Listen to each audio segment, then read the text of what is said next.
এর বুকে মাস্কের শহর স্বপ্ন নাকি আগামীর বাস্তবতা?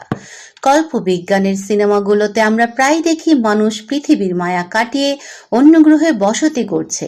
বিশ্বের শীর্ষ ধনী ও স্পেস এক্সের কর্ণধার ইলন মাস্ক সেই কল্পনাকেই বাস্তবে রূপ দিতে চাইছেন। তবে তার লক্ষ্য এখন আর শুধু দূরবর্তী লাল গ্রহ মঙ্গল নয়, বরং আমাদের হাতের কাছের চাঁদ। মাস্কের দাবি আগামী 10 বছরের মধ্যেই চাঁদে গড়ে তোলা সম্ভব একটি স্ববর্ধনশীল শহর। মঙ্গল ছেড়ে কেন চাঁদ? দীর্ঘদিন ধরে মাস্কের ধ্যান জ্ঞান ছিল মঙ্গল গ্রহ, কিন্তু সম্প্রতি তিনি তার কৌশল বদলেছেন। তার প্রধান কারণ হলো দূরত্ব এবং সময়। পৃথিবী থেকে মঙ্গলে যাওয়ার সুযোগ আসে প্রতি 26 মাস অন্তর, আর পৌঁছতে সময় লাগে প্রায় 6 মাস। অন্যদিকে প্রতি 10 দিন পরপরই চাঁদের উদ্দেশ্যে রকেট পাঠানো সম্ভব এবং পৌঁছতে সময় লাগে মাত্র 2 দিন। মাস্কের মতে সভ্যতার ভবিষ্যৎ সুরক্ষিত করাই সর্বোচ্চ অগ্রাধিকার, আর সেক্ষেত্রে চাঁদ হলো দ্রুততর বিকল্প। মঙ্গলে শহর গড়তে যেখানে 20 বছরের বেশি সময় লাগতে পারে, চাঁদে তা 10 বছরের কম সময় সম্ভব বলে তিনি মনে করেন। স্ববর্ধনশীল শহর আসলে কি?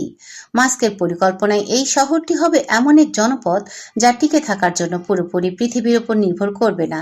এর মূল ভিত্তি হলো চাঁদের নিজস্ব সম্পদ ব্যবহার করা, অক্সিজেন ও পানি। চাঁদের মাটি ও বরফ থেকে অক্সিজেন এবং পানীয় জল আহরণ। নির্মাণ সামগ্রী: চাঁদের মাটি ব্যবহার করে 3D প্রিন্টিং প্রযুক্তিতে ঘরবাড়ি ও গবেষণাগার তৈরি।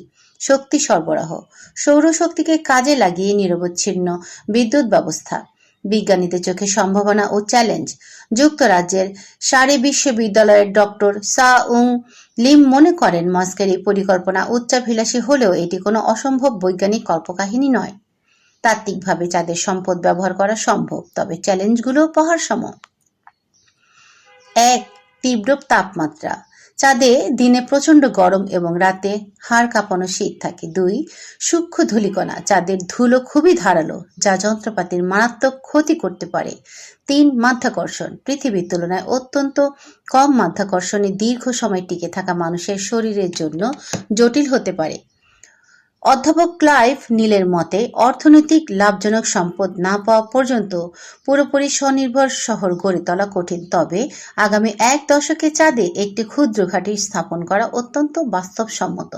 মহাকাশে ডেটা সেন্টার ও বাণিজ্যিক লড়াই: মাস্কের এই পরিকল্পনার পেছনে কেবল মানবপ্রেম নয়, রয়েছে বিশাল বাণিজ্যিক উদ্দেশ্য। তিনি মহাকাশে 10 লাখ AI ডেটা সেন্টার স্থাপনের কথা ভাবছেন। এছাড়া চীন ও যুক্তরাষ্ট্রের মধ্যে নতুন করে শুরু হওয়া চন্দ্র প্রতিযোগিতা এই প্রক্রিয়াকে আরও ত্বরান্বিত করেছে। স্পেস এক্স বর্তমানে নাসার আর্টেমিস প্রকল্পের প্রধান অংশীদার, যার লক্ষ্য মানুষকে পুনরায় চাঁদে নামানো। ইলন মাস্কের অনেক ঘোষণায় নির্ধারিত সময়ে বাস্তবায়িত না হওয়ার রেকর্ড আছে, তবে স্পেস এক্সের বারবার ব্যবহারযোগ্য রকেট প্রযুক্তি মহাকাশ ভ্রমণের খরচ নাটকীয়ভাবে কমিয়ে এনেছে।